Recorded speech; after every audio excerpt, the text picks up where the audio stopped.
Hi everyone, welcome back to my channel natural Indian beauty tips. आज का हमारा topic है मेंस्ट्रुअल कप खरीदते टाइम आपको किन बातों का ध्यान रखना ज़रूरी है। तो इसके लिए मेनली 3 बातें हैं जिनके बारे में हमें ध्यान रखना चाहिए। मेंस्ट्रुअल कप खरीदते टाइम काफ़ी सारी लेडीज़ को बहुत प्रॉब्लम होती है क्योंकि उन्हें अपनी साइज़ के अकॉर्डिंग मेंस्ट्रुअल कप नहीं मिल पाता है और कई लेडीज़ों को अपने साइज़ का नहीं पता होता है। तो आज के इस टॉपिक में हम इसी बारे में बात करेंगे। कप का चुनाव करते समय हमें 3 बातों का ध्यान रखना चाहिए। मेंस्ट्रुअल कप की चौड़ाई, उसका डायमीटर, कप की लंबाई, कप सख्त हो या मुलायम हो, मीन्स सॉफ्ट हो या हार्ड हो। सबसे पहले बात करते हैं हम कप की चौड़ाई के बारे में। सबसे पहला साइज़ है हमारा स्मॉल साइज़। अगर आप कुंवारी हैं, टीनेजर हैं और आपकी शादी नहीं हुई है, अगर आपकी शादी हो भी गई है तो आपके कोई बेबी नहीं है, तो आपको स्मॉल साइज़ ट्राई करना चाहिए जिसका साइज़ है 38 से 40 mm। इसके बाद सेकंड साइज़ है हमारा मीडियम साइज़। अगर आप शादीशुदा हो और आपकी एक बेबी हुआ है और आपकी डिलीवरी नॉर्मल नहीं हुई है, मीन्स ऑपरेशन के थ्रू हुई है, तो आपको मिडिल साइज़ ट्राई करना चाहिए जिसका साइज़ है 40 से 45 mm। इसके बाद थर्ड साइज़ है हमारा लार्ज साइज़। अगर आपकी 2-3 बेबी हो चुके हैं और आपकी सारी डिलीवरीज नॉर्मल हुई हैं तो आपको लार्ज साइज़ ट्राई करना चाहिए जिसका साइज़ है 46 से 48 mm। इसके अलावा अगर आपकी ब्लड का फ्लो ज़्यादा है तो आपकी लार्ज डायमीटर का कप यूज़ करना चाहिए क्योंकि उसकी कैपेसिटी ज़्यादा होगी, वो आपके लिए लॉन्ग लास्टिंग का काम करेगा। इसके बाद आते हैं हम कप की लंबाई के बारे में। कप की लंबाई कितनी होनी चाहिए, इसके लिए सबसे पहले हमें फिंगर टेस्ट करना होगा। सबसे पहले आप अपने हाथों को अच्छे से साफ़ कर लें, फिर अपनी फिंगर से आप अपने वर्जाइना एरिया को टेस्ट करें, अपनी योनि में डाल के देखें।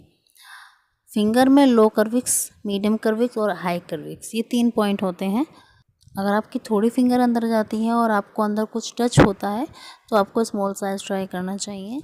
अगर आपकी आधी फिंगर मीन्स मिडिल फिंगर तक अंदर जाती है और आपको तब कुछ टच हो रहा है तो आपको मिडिल साइज़ ट्राई करना चाहिए। इसके अलावा अगर आपकी पूरी फिंगर अंदर जा रही है और आपको अंदर कुछ टच फील होता है या नहीं भी होता है तो आपको लार्ज साइज़ ट्राई करना चाहिए। इसके साथ ही आपको ये भी ध्यान रखना है कि आपका कप ऐसा हो जिसे पहन के आप कंफर्टेबल महसूस करें, जो आपको चलते हुए फील ना हो। उठने या बैठने में आपको ये ना लगे कि आपने कुछ पहना हुआ है। अगर आप अपने साइज़ से बड़ा कप यूज़ करेंगी तो आपको वो आपकी टांगों के बीच में महसूस होगा। कप की लंबाई अपने वर्जाइना, अपनी योनि के हिसाब से लें, जिसके लिए आप फिंगर टेस्ट कर सकती हैं। नेक्स्ट पॉइंट है हमारा मेंस्ट्रुअल कप सॉफ्ट हो, मुलायम हो या सख्त या हार्ड हो। अगर आप फिज़िकली एक्टिव हैं, स्पोर्ट्स पर्सन हैं, फील्ड वर्क करती हैं, डांसिंग करती हैं, आप एक्सरसाइज या योगा करती हैं तो आपको हार्ड कप यूज़ करना चाहिए। और जिन महिलाओं की 2-3 डिलीवरी हो चुकी है या जिन महिलाओं को यूरिन लीकेज की प्रॉब्लम है तो उन्हें सॉफ्ट कप यूज़ करना चाहिए।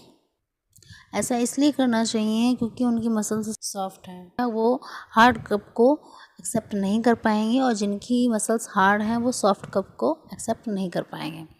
इसके अलावा हमें ये भी ध्यान रखना है कि हमारे कप की स्टेम कैसी है।